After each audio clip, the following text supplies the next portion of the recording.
Alors l'idée de départ de mon film, c'était l'envie de parler avec mes parents, de dévoiler une nouvelle facette de moi à eux, surtout dans l'envie de construire un rapport plus sincère et, euh, et d'arriver à instaurer une relation qui, euh, qui dépasse un peu les discussions sur la pluie et le beau temps. Mais surtout, c'était aussi le questionnement que moi je me faisais sur qu'est-ce qu'on peut dire à nos parents sur l'intime, sur la sexualité, sur ce qu'on vit. Au final, je pense que c'était tout simplement le désir de se sentir moins seul. Et je pense que j'ai appris que de toute façon, il y aura toujours une solitude quelque part.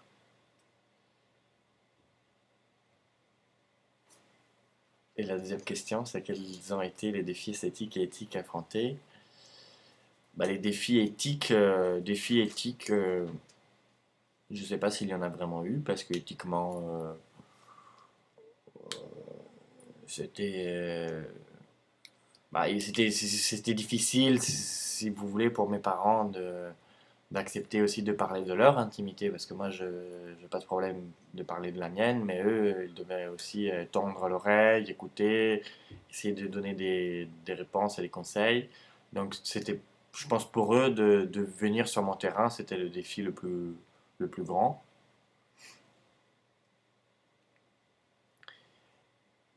Et ils ont quand même réussi. Enfin, je suis content d'avoir pu, à travers ce film, ouvrir cette porte, cette nouvelle, à une nouvelle relation plus profonde, en tout cas entre nous.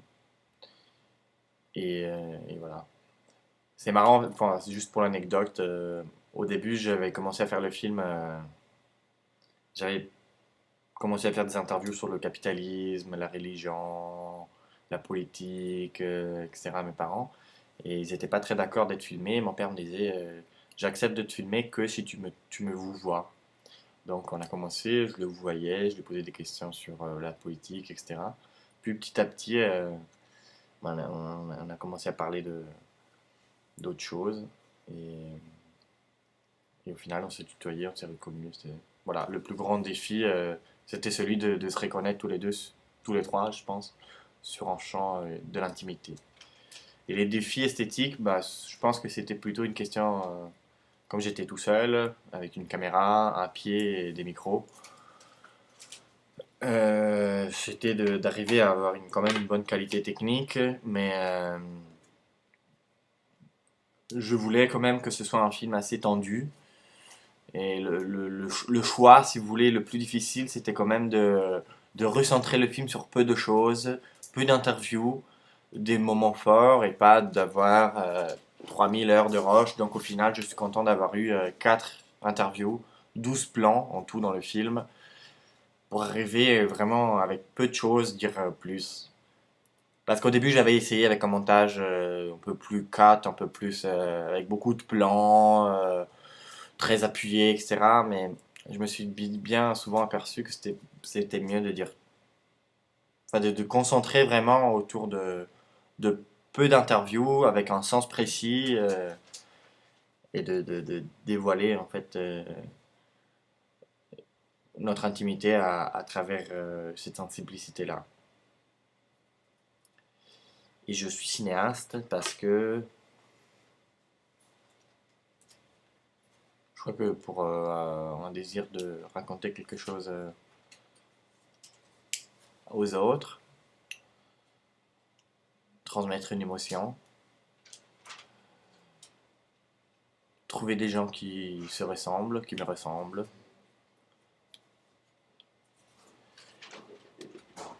et pour me sentir moins seul aussi. L'année passée, ici à Nyon, à Vision du Réel, j'avais vu un film de Pippo Del Bono qui s'appelle Amore e Carne, et lui, il disait, avec une voix off, il parlait aussi de solitude quand il filmait des gens qui dansaient à travers une vitre d'une fenêtre.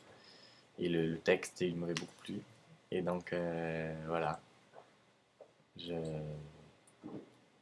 bah, je me suis inspiré de cette phrase pour faire ce film et je pense que toute ma démarche aussi d'apprenti cinéaste se réfère à cette phrase qui dit je cherche des frères, des sœurs pour me sentir moins seul dans ce monde. Voilà.